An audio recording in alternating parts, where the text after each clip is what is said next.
Hello po, magandang umaga. Ako ay maggagato ng apoy. Magpapadalit ako sa kalan ng uling at ako ay maglalaga ng saging. Kaya ito, uling.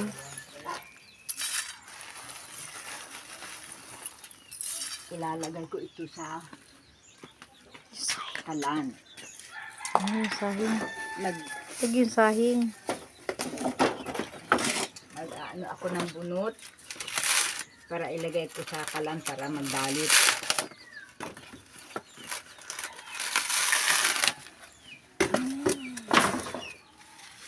Dito ko ilalagay muna sa ilalim ng kalan. Pagkatapos sisindihan ko.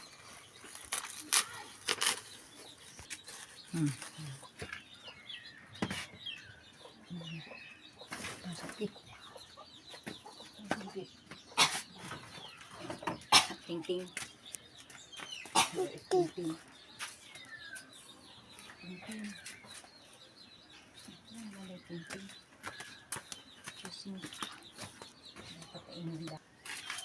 Lalagyan ko ng sahing. Ang sahing na ito yung na kinukuha sa katas ng katawan ng pili. Ito yung sinasabing sahing. Ito ay ginagamit namin sa pagpapadalit ng apoy. Yan ay inabinta rin, ano, nanay? Yan yung inalagay din sa sa ingredients ng pabango. Oh, ito ay marami ang pinagkakagamitan ng sahing na ito.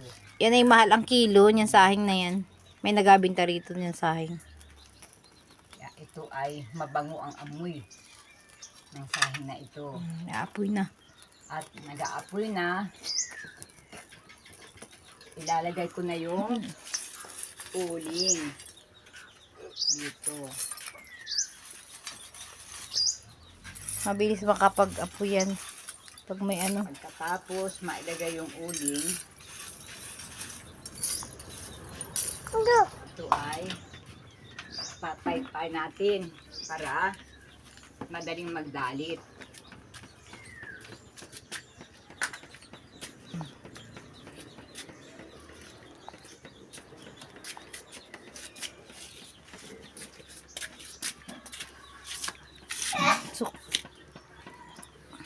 Dito po kami nagsisigang pag kami ay nagluluto ng pagkain dito sa kalan na ang aming ginagamit ay uling ng baon ng nyug.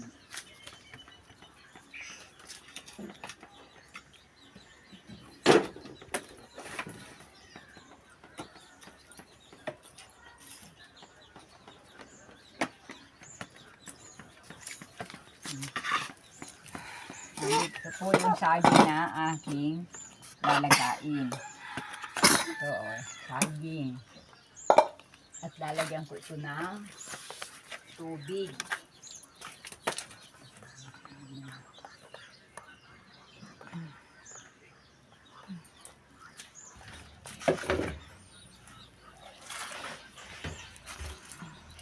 Lagyan na po natin ng tubig ito.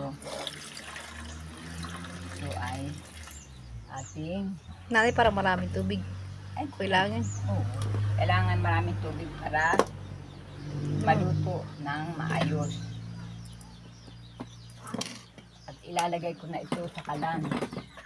Habang nag-aapoy ay aking pinapaypayan ito para madali yung pagbaga ng uling.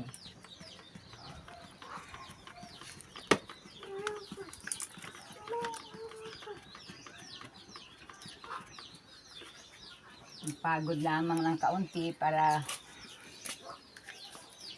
pagpaypay para magdalit kaagad ang kalan na ito.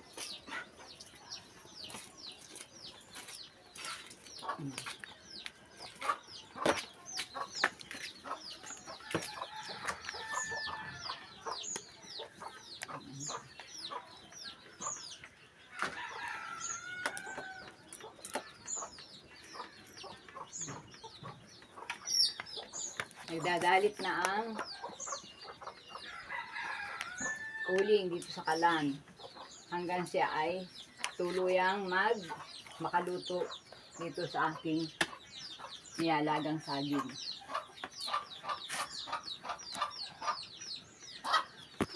Ay kamuting kahoy, ilalagay ko ito sa ibabaw ng nilaga kong saging. Mamaya ko ito ilalagay dahil ito'y madali namang maluto. Salamat po. Thank you. Please subscribe my channel. God bless po.